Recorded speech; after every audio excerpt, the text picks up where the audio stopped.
wa chama chochote, vijana hao wanapoteza haki ya kuchaguliwa kuwa viongozi na kubakiza haki ya kuchagua wengine kuwa viongozi. Katika mazingira ambamo hakuna uhakika wa kura zao kuheshimiwa, hata haki yao ya kuchagua inapokonywa. Na hapa tunamaanisha katika mazingira ambapo watu wengi wanaamini kwamba tume si huru, haki mahakamani kwa masuala ya uchaguzi ni ghali sana, na rushwa zimezagaa kila kona, kijana kuweza kupambania haki yake ya kuchagua au kuchaguliwa ni ndoto. 3, matokeo yake vijana wengi wanaamua kutopiga kura kwa maana hawawezi kupigiwa kura. Si wanachama, kwa hiyo hawawezi kupigiwa kura. Na walio wanachama wakipigiwa kura hawana uhakika wa kutangazwa. Wasipotangazwa hawana uwezo wa kifedha wa kukata rufaa kuitafuta haki yao iliyopokonywa. 4, nalitambua pia kutokana na hali hiyo, vijana wengi wanaamua kutumiwa na vyama vya siasa, wanageuzwa machawa na mawakala wa kuiba au kulinda kura za wasio vijana. Kwa tafsiri nyingine, vijana wanatumika kuchimba makaburi yao wenyewe kwa kutumiwa na watu wasiokuwa vijana. 5, nalitambua ili kukidhi matakwa ya kanuni na ili ionekane kuna uwakilishi wa vijana katika michakato yetu ya kidemokrasia. Kwanza, kukidhi matakwa ya kanuni kwamba vijana waonekane wapo, na ili ionekane vijana wamewakilishwa katika michakato yetu ya kidemokrasia. Vijana maalumu wenye majina maalumu kutoka tabaka maalumu ndio wana nafasi ya kumudu gharama na vikwazo mbalimbali ili kuchaguliwa au kuteuliwa kuwa viongozi katika jamii. Watanzania wengi, kundi la 6, Watanzania wengi ni watu wa imani. Kwa hiyo wanaamini kwamba wapo vijana hawa wenye imani, na mimi nikiwemo humo, tunaamini kwamba wapo vijana wenye vipaji na karama ya uongozi nje ya hilo kundi linaloitwa maalumu. Historia inatufundisha bila mashaka kwamba Mungu huwainua watu kutoka tabaka la chini lisilojulikana na wala kuwa maarufu. Anawainua. Mungu hakuumba viongozi na kuwarundika katika chama kimoja tu, katika ukoo mmoja tu, katika eneo moja tu, katika kabila moja tu, katika jinsia moja tu, au tabaka moja au dini moja tu. Hapana. Wametawanyika katika makundi mbalimbali. Kwa hiyo ni upotofu kudhani kwamba wenye uwezo na vipawa vya kuongoza wako katika kundi fulani tu. Namba 7, nimepata fursa ya kuongea na viongozi wa vijana toka vyama vyote, dini zote na wenye viwango mbalimbali vya elimu. Viongozi hao ninapoongea nao, na wengine nawaona hapa, wamejaa uoga unaoitwa utii. Wanaongoza kundi la vijana waoga wenzao waliokata tamaa na kukimbilia majibu mepesi yanayoitwa miujiza au kupata utajiri kwa njia rahisi na connections.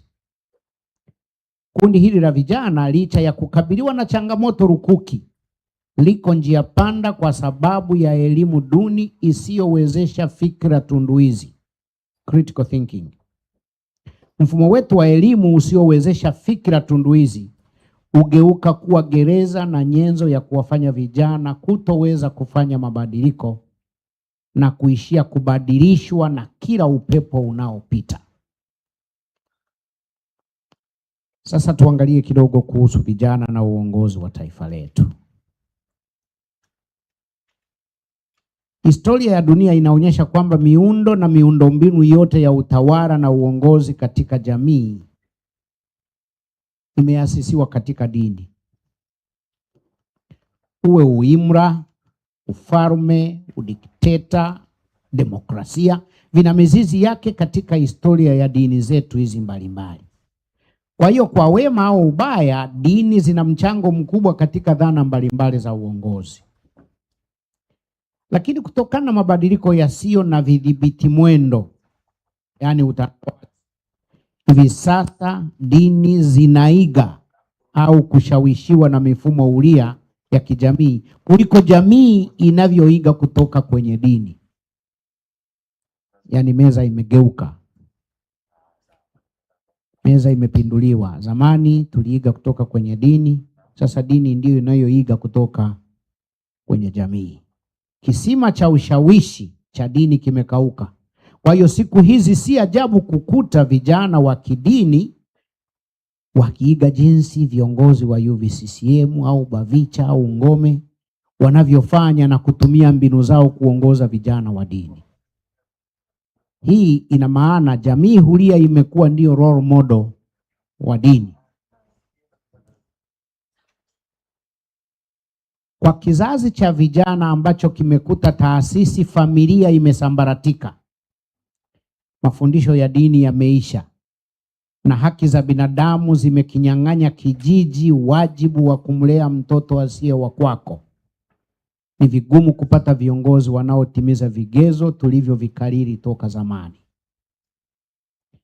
Hivi sasa tuna kizazi kisichosikiliza hotuba, kisichoogopa laana wala kuheshimu watu wazima kwa kufuata kigezo cha utu uzima. Hicho kizazi mnachokisikia ndicho hicho kinachoitwa Gen Z. Role model wa vijana hao wa Gen Z, role model wao sio Yesu tena, sio askofu, sio mtume, sio mchungaji wala padre. Kisiasa, role model wao sio ruling class au ruling party. Role model wa vijana wengi ni superstars, wacheza filamu, wasanii, wanamitindo, wachekeshaji na wanamichezo mashuhuri, ndio role model wao. Kwa sasa TikTok ina ushawishi mkubwa kuliko vyama vya siasa na taasisi nyingine tulizozizoea. Baadhi ya taasisi fulani tulizodhani ni takatifu mno zimelazimika pia kutumia TikTok ili kuwafuata vijana huko waliko. Mabadiliko haya yanahitaji mabadiliko ya fikra na namna ya kuutazama uongozi. Vijana hao wanahitaji kukabiliana nao kwa hoja, kwa takwimu na kwa ukweli kuhusu kinachoendelea. Matumizi ya nguvu, ya risasi, ya mabomu, ya vitisho na propaganda vinachochea uasi zaidi kuliko usikivu na udadisi wa vijana. Katika maandalizi ya kongamano hili nimetumia sampuli hafifu lakini yenye mwelekeo wa kujua sehemu ya kinachoendelea katika mitazamo yetu. Baadhi ya vijana ambao nimeongea nao wameniambia haya. Wanasema matendo ya viongozi wa kanisa, na mimi nikiwemo, yanawakatisha tamaa na kuwanyima fursa ya kulionea fahari kanisa lao. Hapa nilikuwa naongea na vijana wa kanisa langu. Sema mnatuangusha sana nyinyi wazee. Kuna msemo mwingine, viongozi wengi wa kanisa na vijana usijihusishe watu kujiingiza katika siasa. Siasa inakuwa demonized. Usiende kwenye siasa, chaneni na siasa. Baadhi ya viongozi wachache wanapatia moyo kushiriki siasa, wanawachagulia vyama vya kujiunga navyo. Kijana akienda kuomba ushauri kwa wazee kwamba naye anataka atie nia, kuna nafasi ya mwenyekiti wa mazishi imekuwa wazi, anataka agombee. Anasema ukitaka ugombea nafasi hiyo pitia chama fulani. Vijana wengi wanaona viongozi wako kimya kuhusu mwenendo wa kisiasa, kwa hiyo wanawaiga kwa kudhani ukimya ni busara. Yaani unakuwa mtoto mzuri kwa kuwa kimya. Vijana wengi wanatenganisha changamoto zinazowakabili, kwa mfano ajira, ugumu wa maisha, ulevi, rushwa na kadhalika. Wanazitenganisha na mfumo wa siasa uliopo. Lakini hao vijana wanaamini pale ambapo mambo yako vizuri, mikopo ya elimu, usafiri na kadhalika, ni matokeo ya siasa nzuri. Hiki ni kiashiria kilichokomaa cha kukosekana kwa fikira tunduizi, kwamba mabaya yaliyopo yasihusishwe na siasa iliyopo, lakini mazuri yaliyopo ndio yahusishwe na siasa iliyopo. Sasa kuibuka kwa harakati za Gen Z hapa kwetu na huko nchi ya jirani ya Kenya kumeleta fursa mpya ya kuwatazama vijana kwa makini zaidi. Wataalamu wa kuchambua vizazi na fikra zake wametupanga katika makundi hayo. Nimemwona MC hapa anazungumzia habari ya Gen Z. Sasa kuna makundi haya wengine wafahamu yalivyopangwa. Kuna hao baby boomers, kuna hao generation X, kuna millennials, na hilo kundi la 4 ndio la Gen Z, ambao wana umri kati ya miaka 12 mpaka 27, waliozaliwa kati ya 97 mpaka 2012 ndio Gen Z. Sasa kuna mgogoro baridi lakini mkubwa baina ya vizazi, generation gap, katika mfumo wa maamuzi. Wazee hatutaki kuondoka na vijana wanasita kudai kuingia kwa kuhofia kwamba wataambiwa wana tamaa ya madaraka. Na hii imekuwa ni very classic and perennial, kwamba aliye madarakani anamwambia ni kwamba ana tamaa ya madaraka. Yaani huyu yuko madarakani alafu anamwambia asiye madarakani kwamba ana tamaa ya nini? Sasa hapo mwenye tamaa ya madaraka ni nani? Aliye madarakani au ambaye yuko nje ya madaraka?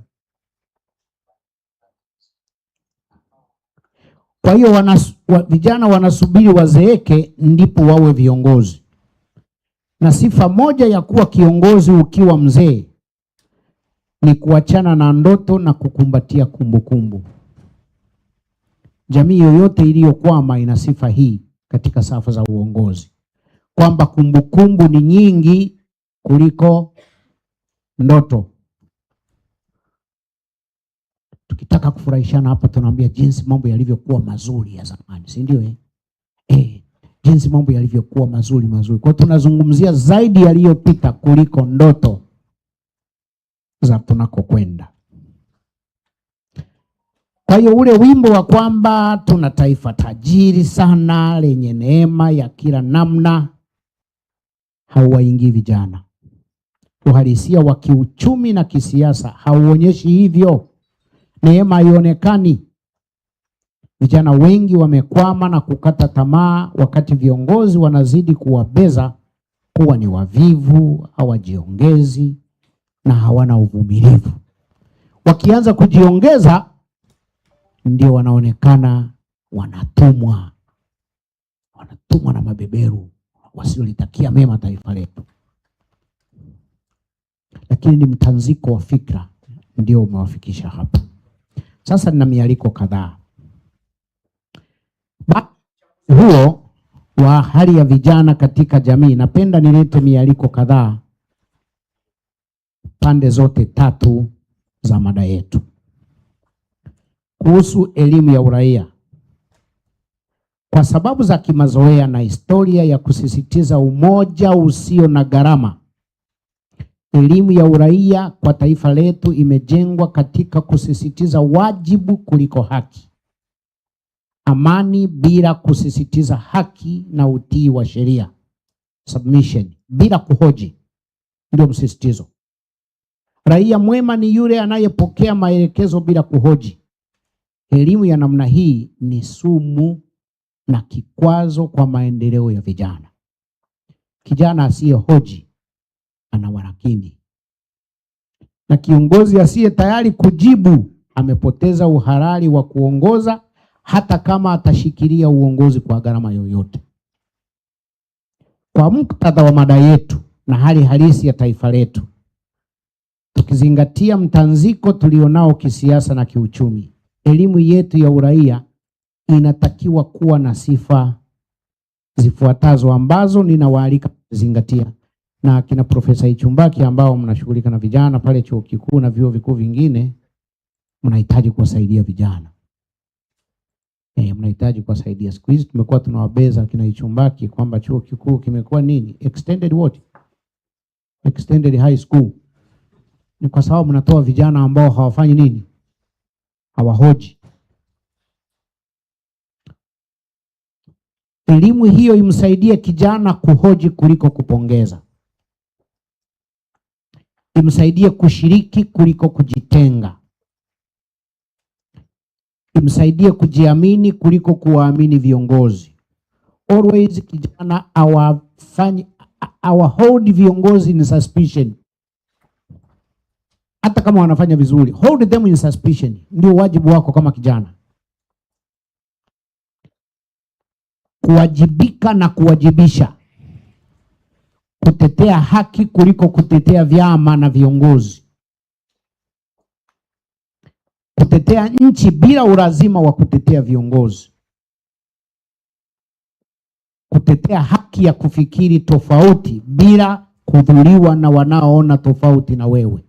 Na njia nzuri hii ni kwamba pia wewe usiwaweke hatarini wanaofikiri tofauti na wewe. Ukitaka uvumiliwe, na wewe uonyeshe uvumilivu kwa wengine. Kutetea wengine ulazima wa kujitetea. Kutetea vizazi vijavyo kuliko kilichopo. Hii inaleta sustainability. Kutetea haki za msingi zinapopokwa na sheria kandamizi. Wanasheria wako hapa, wanaweza kutuelimisha. Kuna kitu kinaitwa bad laws. Na mimi mwalimu wangu aliniambia the highest level of obeying bad laws is to disobey them.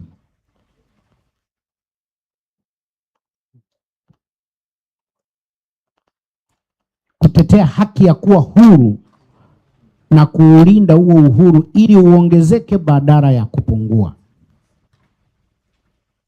Kutetea utu wa mtu bila kujali dini, kabila au chama gani anatokea mtu huyo. Maadamu ni mtu, atetewe utu wake. Sasa kuhusu siasa, mwaliko wangu ninawaalika nyote katika haya. Kushiriki siasa ni haki ya watu wote wanaopumua. Watu wote wanaopumua. As long as you live, kama unapumua, wewe unashiriki nini?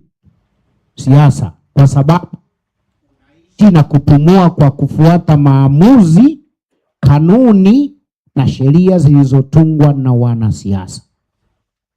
Siasa ni ujumla wa maisha yetu, yaani kula, kuvaa, kuamini, kutoamini, kulala na kuamka. Amini usiamini, wanasiasa wakuwa watu wote mlale na msiamke kesho, itatokea. Wakiamua kwamba leo hakuna kwenda kazini wote na amruhusiwi kutoka sebuleni, wote mtashinda wapi? Chumbani. Tusiwaachie hatima ya maisha yetu tuliyopewa kama zawadi na Mwenyezi Mungu. Mimi naamini hata aliyechelewesha mzigo wangu mpaka nikaenda kuazima suruali leo, na ametumia maamuzi ya kisiasa.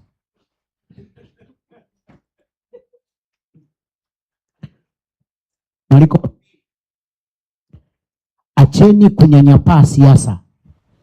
vinginevyo mtaongozwa na watu wajinga na majambazi. Watu wema mkijitenga na siasa, majambazi ndio yatakayofanya nini? Yatakayotuongoza. Mimi nimeshuhudia hivi hapa. Mimi nimeshashuhudia siku za karibuni wajinga waliokuwa wakinitukana mtandaoni kuwa nachanganya dini na siasa, wamenitafuta kwa gharama kubwa ili niwatetee yanapowafika mambo magumu. Walikuwa wakinitukana kwamba mimi nachanganya dini na nini, lakini yalipofika mambo ndio wakasema, Baba Askofu, tunaomba utupazie sauti. Na mimi nikawa nauliza, mnataka niendelee dini na siasa?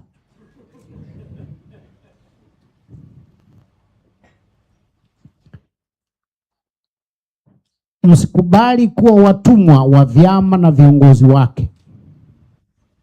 Msikubali. Baba wa Taifa alitufundisha bila kupepesa macho kuwa maendeleo ni uasi, rebellion. Kuridhika na hali iliyopo pamoja na uoga unaoitwa utii ni kuwarahisishia wezi na majambazi wanaoitwa wanasiasa ili watunyanyase kwa kutumia kura zetu za kweli au walizotuibia, wanazitumia kutunyanyasa. Leo hii vijana wasio na vyama wanaochagua bila kuwa na haki ya kuchaguliwa, mkiamua kuungana na kudai mgombea huru asiye na chama, mtashinda, maana mko wengi. Au mkiamua kuunda chama cha wasio na chama, hamna vyama, sasa mnaunda chama cha wasio na nini? Na chama. Hata msajili akigoma kukisajili kama anavyofanya siku hizi, kwa umoja wenu mkiamua kupiga au kutopiga kura, italeta mabadiliko makubwa katika mfumo wetu wa kidemokrasia. Vijana wasio na kadi za vyama ni wengi kuliko walio na kadi, lakini wenye kadi ni wajeuri, hata kama ni watumwa wa vyama na viongozi wake.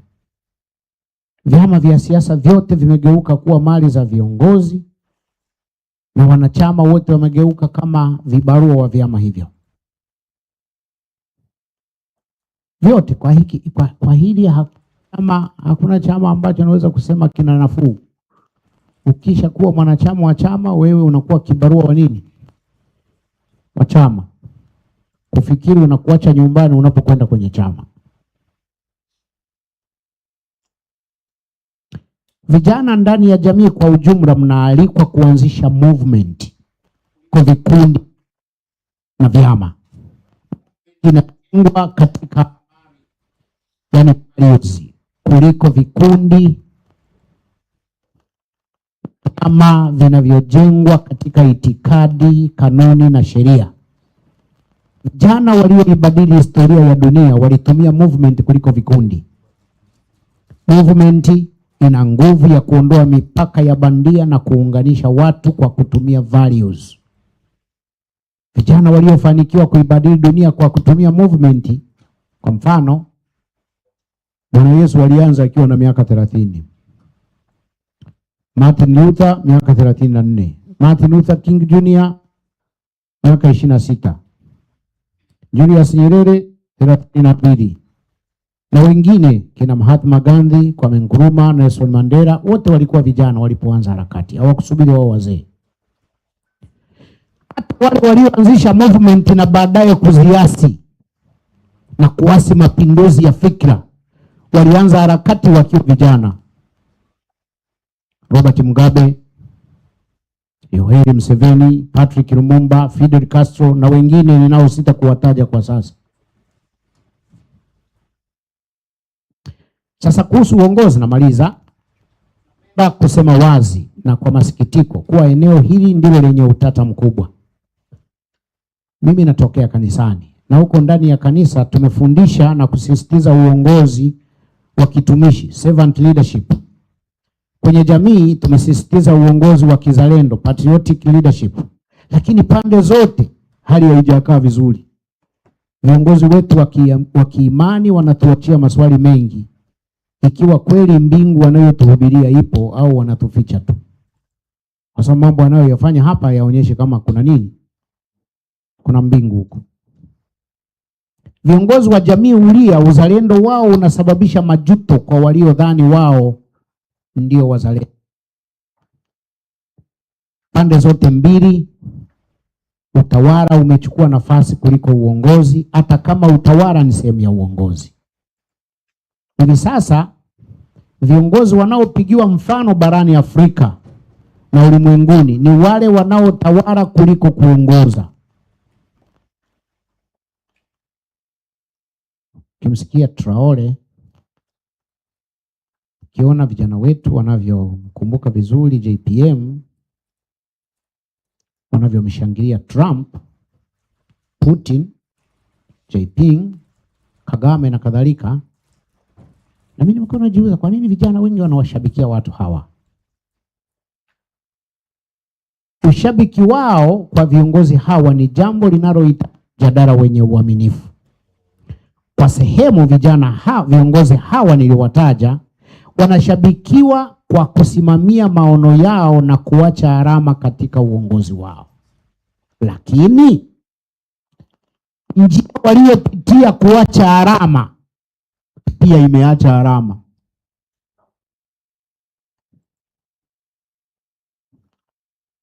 Sijui kama mmenielewa hapo.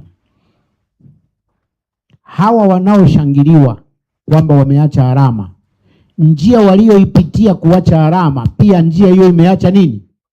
Imeacha alama. Kwamba wanaizoesha jamii kutothamini nadharia za utawala bora, utawala wa sheria na haki za binadamu.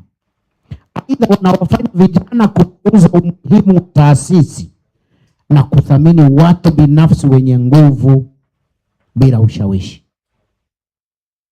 Afrika ina deni kubwa mbele ya dunia la kuieleza. Ikiwa demokrasia ya kimagharibi imeshindwa, je, ipi demokrasia ya Kiafrika inayofanya kazi? Napenda sana kuaccommodate hiyo argument. Na nimesikia demokrasia za magharibi hizi ya Kiafrika